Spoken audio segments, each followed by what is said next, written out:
Welcome back, Wolfpack. Verlis here, and today we're going to be looking at Heracross because it just received its Mega Evolution in Pokemon Sun and Moon. So let's go and update everything about it for the 7th generation. I'm just going to lead off with the Choice Scarf Moxie Heracross because it's kind of like Pheromosa Jr. in a weird way, so at least it gives us a good place to start with the Heracross, get an idea of the damage, potential speed, and just what you can do with it, while also trying to open up into what the Mega is capable of.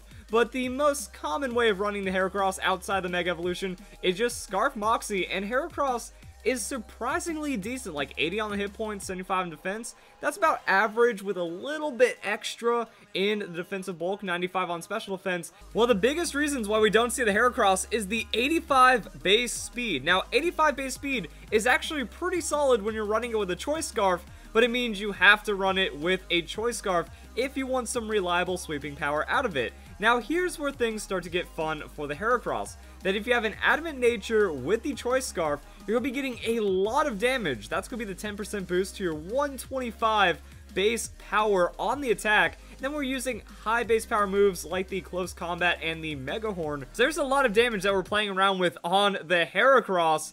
And we get to speed tie 135 base speed Pokemon. So this puts us at 205 speed at level 50. Interestingly enough, that means if it's not a speed beneficial nature on a Pokemon like Pheromosa, we outspeed it. So we tie with 135, which is going to be like Mega Lopunny, Mega Manectric, and that's still a tie. So a chance we can come out on top and then just try to nuke that Pokemon right there. And also that means we outspeed Tapu Koko and Pheromosa. So if we can get the jump on them with the right move, that could be some solid damage. And that's where Heracross takes off with the Moxie ability. So this is why it's kind of like Pheromosa Jr., that you're going to be gaining a +1 to your attack, kind of like Beast Boost, and if you're running a physical Heracross, that gives you effectively the same thing, except it is slightly less damage, and also you are Scarf Locked, so that means Pheromosa can do more with like a Life Orb or a Z move, and that's where we can also go and transition this into Heracross's moveset.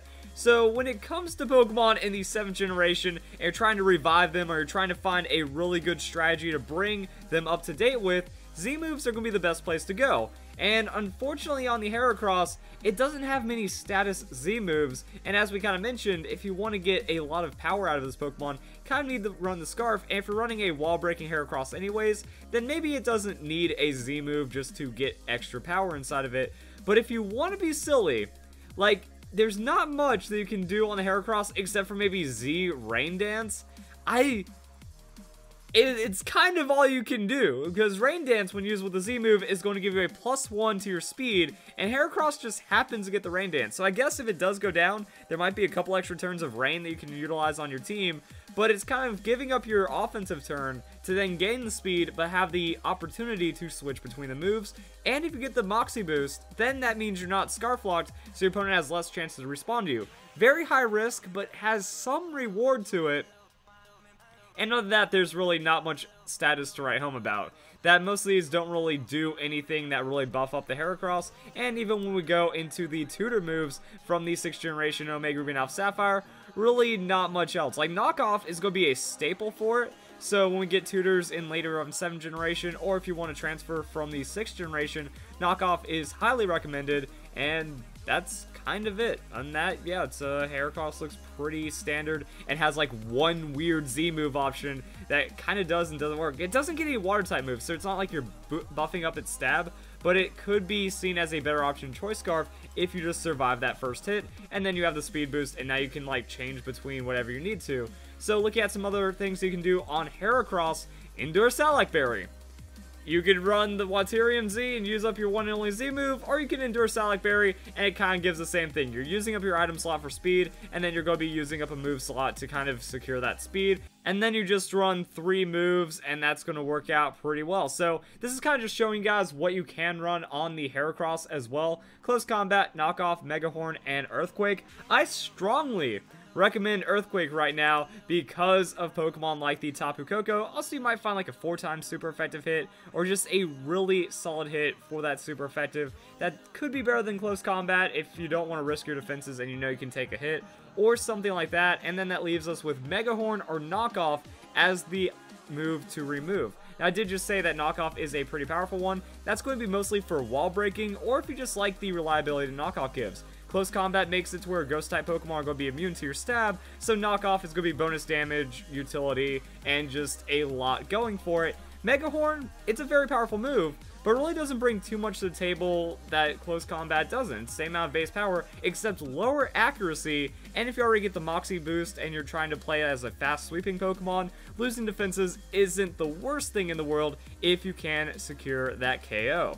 And now it's time to talk about the Mega Heracross. So Mega Heracross is a pretty interesting Pokemon. This is where you're going to play a lot more wall breaking because you get some defensive boosts. So now you have 80 on the hit points, but 115 on defense, 105 on special defense. That's going to give you a little bit of extra survivability. And then 185 on the attack. We do lose some speed, so pretty much Heracross isn't going anywhere, but it is going to be pretty nice for getting good amounts of damage down and maybe surviving a little bit extra. So major wall breaking Pokemon right now. And then it gets Skill Link plus a full move set of moves that actually work with the Skill Link. Now here's where things get crazy. 125 base power on all of these, and Pin Missile gets stabbed, so we're getting more damage than the Mega Horn, more damage than the Close Combat on the Heracross for free with that Skill Link, and then Bullet Seed for the coverage. Now Arm Thrust actually isn't that great. It only has 15 base power, so it's going to be less than Close Combat, but on a wall breaking Pokemon like the Heracross,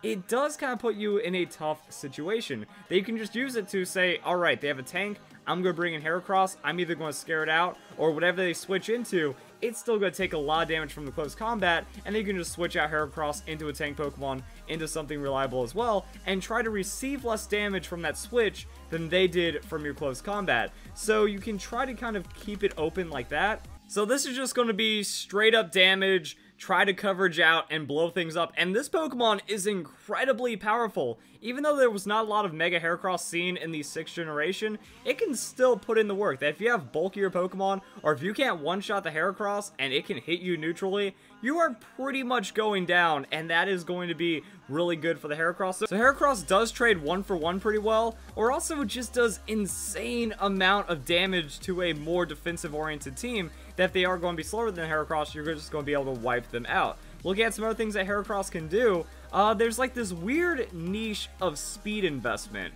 on the Mega Heracross. So what you could do is put 92 points in speed, and then at level 50, that means you outspeed Pokemon like the Rotom, and you get to hit it super effective with the Bullet Seed, which is going to be crazy amounts of damage. Now, Rotom could speed creep, you could speed creep, but also kind of showing that if you're playing a wall-breaking regular Heracross, which we'll talk about in a second, then that's also something that you can put a little bit of speed investment and then make it up to a target. That way you still outspeed a lot of bulky Pokemon and you're still finding really good amounts of damage to them. So Heracross does have some diversity, it just really lacks the reliability. The biggest issue is that your opponent can just kind of switch around into a tank Pokemon that resists Heracross, and that's actually not too hard to do with the Bug Fighting Stab. Not really the best of offensive typings overall. And also, if we go back to the Heracross page, we can see that there's quite a bit of weakness to worry about. 4 times on the flying, 2 times on fire, 2 times on psychic, and then also on the fairy. And then fairy dual resists our stab, so life gets a little difficult. Also, defensive tank shut it down, ghost type Pokemon do well, poison type Pokemon do well.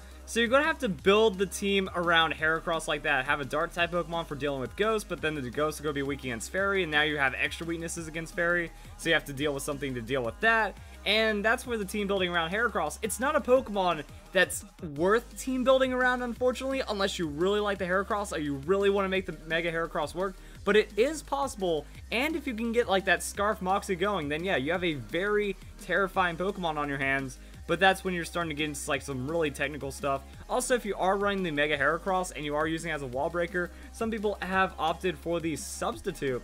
So Substitute just kind of gives you that chance if you feel a status is coming. You just Substitute, that's a free turn. Now they have to hit you, and then that means just extra damage and a potential 2-hit KO while also trading and then finding another KO on the Heracross. So it's good at just shutting down bulk, but it's also really good at getting exploited outside of that bulk, because that's kind of like the difference with Pheromosa. Pheromosa always has that speed. If you go into the Mega Heracross, where you're kind of showing, hey, I'm not Scarfed, I'm not Moxie, you don't have to worry about me as much. And also just regular Heracross can be run as a wall-breaking Pokemon. Like, it has the stats. And then 125 on the attack, with an above average tanking speed. Like 85 speed is not that fantastic, but it's also in like that nice little niche where if you're not worrying about outspeeding everything, then that means a lot of tanks are just going to be slower, not investing in their speed anyways, so Heracross is going to make it work like that. Some other things I didn't mention, like with this moveset right here, if you're running Salakberry, you could also opt for the Swarm and then use Mega Horn, so you're getting 50% damage. Even though it's a 15% chance to miss, it could still be some like insane one-hit KO city. Also, Guts is an option, and you can run Guts on the wall-breaking Heracross. That's just going to be Guts with the Flame Orb, and this could work for a couple of reasons. That if you just bring in Heracross on a Pokemon that's known to use Will-O-Wisp, or on a Pokemon that's going to try to Scald you, if they go for that, you get burned anyways, well, it didn't really matter, and you just kind of ate up that turn for free while gaining more damage, and then turning it around with some just coverage and utility like that. This is where I'd recommend the Knockoff as a must-have if you kind of gave up Knockoff earlier, and then you just kind of run the offensive set. Maybe, like I said, a little bit of speed creeping, some max hit points, so high hit point investment, very high attack investment on that Adamant Nature, and then that's where also you just go, put a little bit of amount in speed, and you're going to be good to go from there. Other options I'm thinking about, a Rangaroo Trick Room, that with a Mega Heracross, you are kind of slow enough to where you could doubles it, Trick Room, and then you just choose like one Pokemon, it dies, Instruct, the other one dies. So if the coverage does line up, you can find a lot of success on the Heracross like that, but overall, like I said, it has good bones. It can do things well. I've gotten swept by Scarf Heracross. I think many people have.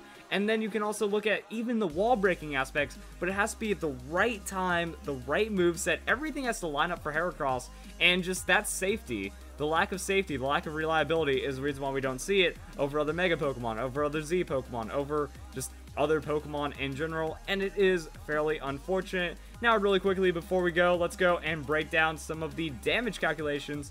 So, regular Heracross with the Choice Scarf, this is at least something that can save it. Like, you look at it, singles, level 50, Earthquake has an 80% chance to KO the Tapu Koko. So, yeah, that's just a really good response to the Tapu Koko.